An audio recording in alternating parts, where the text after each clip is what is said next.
হাদিসে সহিহ হাদিসে বর্ণিত রয়েছে যে সমাজে চার শ্রেণীর লোক থাকে, তার মধ্যে এক শ্রেণীর লোক আল্লাহ তাকে অনেক সম্পদ দিয়েছেন, সাথে সাথে তাকে ধর্মীয় জ্ঞান দিয়েছেন।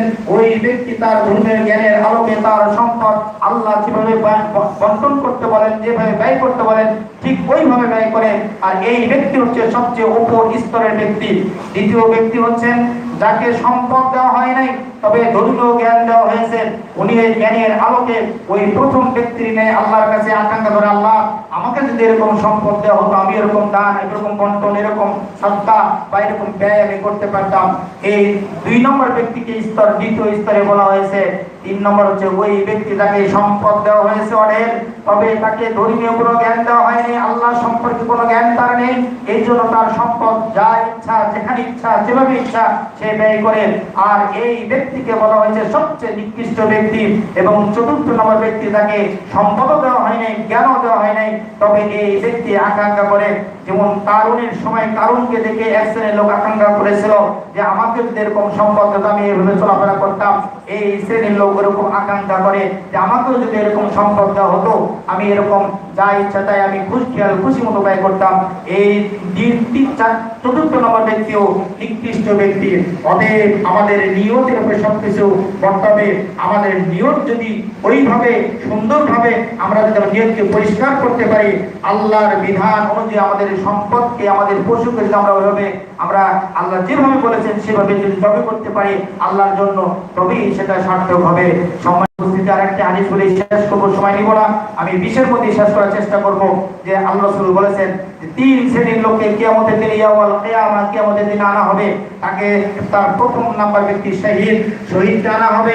তাকে বলা হবে যে আমি অনেক শক্তি দিয়েছিলাম, ওই ব্যক্তি স্বীকার করে হ্যাঁ আমার শক্তি ছিল, আমি এই শক্তি দিয়ে আল্লাহ তোমার পথে আমি জিহাদ করেছি, যুদ্ধ করেছি, যুদ্ধ করতে করতে আমি শহীদ হয়ে গিয়েছি।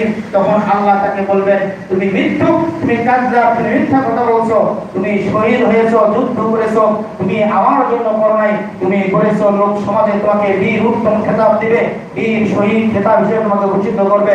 অতএব তোমার এই শহীদের কোনো মর্যাদা আমার কাছে নেই। আর এই হাদিসে বলা হয়েছে ওই ব্যক্তিকে আল্লাহ সুবহানাহু ওয়া তাআলা তাকে মুখের উপর ভর করে টেনে জাহান্নামে নিক্ষেপ করবে। নাউযুবিল্লাহি মিন যালিক। দ্বিতীয় ব্যক্তি যে ধনী ব্যক্তি, ধন সম্পদ দেওয়া হয়েছিল, ওই ব্যক্তি ধন সম্পদের যাকাত দিয়েছে, ব্যয় করেছে, দান করেছে, তবে তার নিয়তের বরকত ছিল। ওই ব্যক্তিকেও বলা হবে তখন স্বীকার করে আল্লাহ আমি অনেক কিছু করেছি আমার তোমার পথে। ওই ব্যক্তিকে আল্লাহ বলবেন তুমিও মিথ্যুক, তুমি দান করেছো, তোমাকে দানবীর বলে খেতাব দেওয়া হবে। তুমি যাকাত দিয়েছো, তোমাকে যাকাত হিসেবে খেতাব দেওয়া হবে। সমাজে আমরা দেখি এই মেম্বারে অনেকেই বলে অমুক দাতা, অমুক দানবীর, অমুক যাকাত দাতা ইত্যাদি খেতাব আমরা ঘোষিত করি। এই নামগুলো করানো ইসলামের বহির্ভূত কাজ, এটা নিয়তের সঠিক বিশুদ্ধ নিয়তের বাহিরের এগুলো কাজ। এই ব্যক্তিকেও আল্লাহ রাব্বুল আলামিন জাহান্নামে নিক্ষেপ করবেন। তিন নম্বর ব্যক্তি ওই আলেমের ব্যাপারে বলা হয়েছে, ওই তালিবের ব্যাপারে বলা হয়েছে যিনি সমাজে বক্তৃতা দিয়ে মানুষকে ইসলামের কথা আহ্বান করেন, কিন্তু তার নিয়ত ছিল গলত।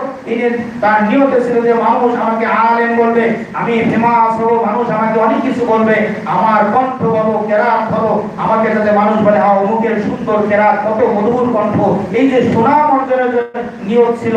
এই কারণে তার এই আলেমের কোনো মূল্য আল্লাহর কাছে সেদিন থাকবে না, ওই নারীর কোনো মূল্য সেদিন আল্লাহর কাছে থাকবে না।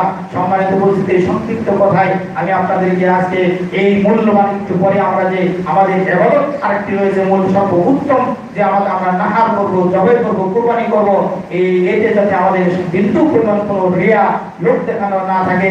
গতকাল জুমাতে আমি একই কথা বলেছি, আজকে আমাদের বক্তব্যের দিন নয়, আমাদের ঈমানকে, আমাদের নিয়তকে পরিশুদ্ধ করার দিন। আমরা যাতে সামান্য পরিমাণ কোনো আমাদের নিয়তের মধ্যে ত্রুটি না থাকে, আমরা অনেক কিছু করে সর্বশেষ পর্যায়ে যদি একটু আমাদের গরম থেকে যায় আমাদের সব নষ্ট হয়ে যাবে।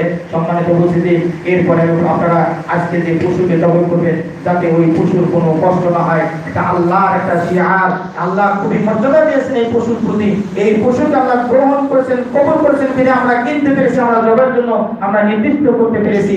অতএব এই পশুর যাতে কোনো কষ্ট না হয় আপনারা লক্ষ্য রাখবেন, এবং পোষায় যাতে তার জীবনটা বের হওয়া না পর্যন্ত তার পায়ের রক যাতে না কাটে আপনারা লক্ষ্য রাখবেন। এবং সেই পরিশেষে কুরবানির পশু কোনো কিছু গতকাল বলেছি বিক্রয় করতে পারবেন না, এখান থেকে যদি চামড়া বিক্রি করতেই হয় ওই টাকাটা পুরো